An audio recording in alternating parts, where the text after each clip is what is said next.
It's a story about a legend whose whole life is an inspiration. A person who was elected as the President of America, abolished slavery and gave new birth to America. His name itself carries a positive vibe and does not need an introduction. A hardworking man with true determination and a curious urge to reform society. It was the 12th of February 1809 when a president was born, and his name was Abraham Lincoln. He was the 16th President of America. He ended the American Civil War and made people free from slavery. He was a unique person, and there is a lot to learn about his life. A person with lots of courage and knowledge. He changed the world and brought some remarkable changes, and he is still alive in our hearts. His parents were Nancy Lincoln and Thomas Lincoln. He was their second child. It was his grandfather who named him Abraham. They were from an average family and used to manage their food by farming. Abraham was their second child, and there was an elder sister, Sarah.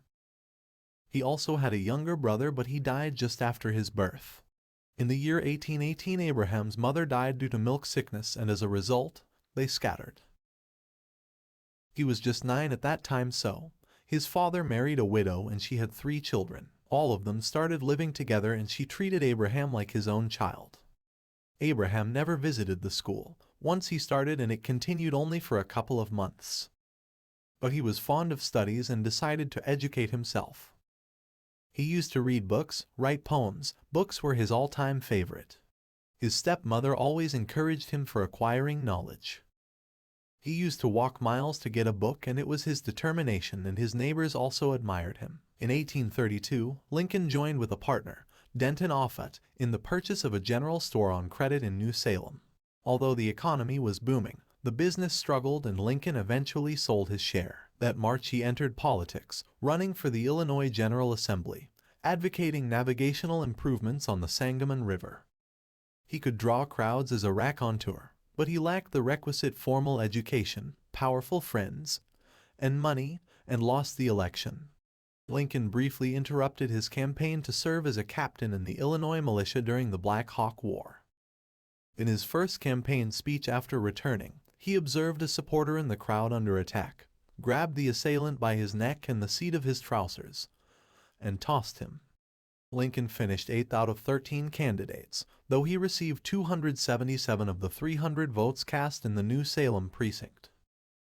Lincoln served as New Salem's postmaster and later as county surveyor, but continued his voracious reading, and decided to become a lawyer rather than studying in the office of an established attorney, as was the custom. Lincoln borrowed legal texts from attorneys John Todd Stewart and Thomas Drummond, purchased books including Blackstone's Commentaries and Chitty's Pleadings, and read law on his own. Lincoln's second state house campaign in 1834, this time as a Whig, was a success over a powerful Whig opponent. Then followed his 4 terms in the Illinois House of Representatives for Sangamon County. He championed construction of the Illinois and Michigan Canal, and later was a canal commissioner. He voted to expand suffrage beyond white landowners to all white males, but adopted a free soil stance opposing both slavery and abolition. In 1837, he declared, "Institution of slavery is founded on both injustice and bad policy. But the promulgation of abolition doctrines tends rather to increase than abate its evils."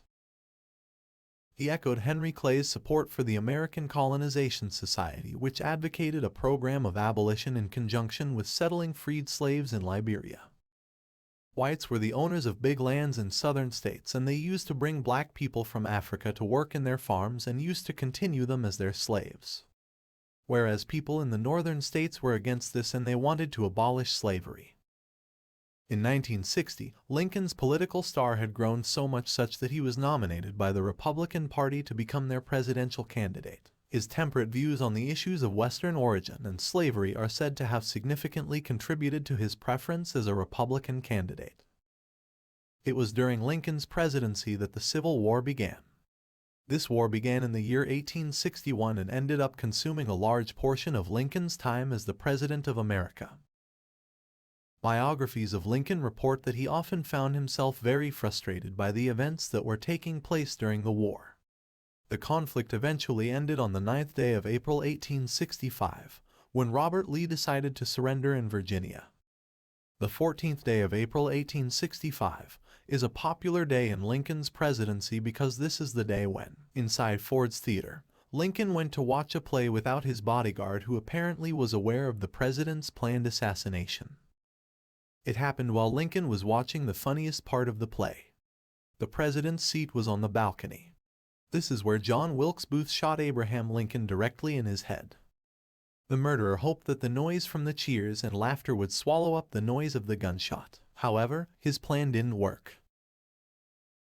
Robert Todd Lincoln, the president's older son, arrived after midnight the same day. At the same time, Lincoln's 12-year-old son Tad was kept away. Besides, Secretary of War Edwin M. Stanton and Secretary of the Navy Gideon Welles also arrived at the president's place. Edwin Stanton insisted that the president's wife leave the room where Lincoln was kept. For the rest of the night, Stanton ran the country's government from the house. It was Edwin Stanton to direct the hunt for Lincoln's murderer and his partners in crime. John Booth did his best in order to elude his capture for almost a fortnight. However, on April 26, 1865, he was finally arrested. Abraham Lincoln passed away on April 15, 1865. Lincoln faced many problems, but he always learned from them. Apart from his son's death, none of the other problems affected him. He struggled for his studies, for his career, for love, for the country, for everything. Still, he never complained to anyone, and it really inspires us. Although he was shot dead, he is still alive among us. We can kill a person but not his thoughts and words. Abraham Lincoln, a true legend of all time.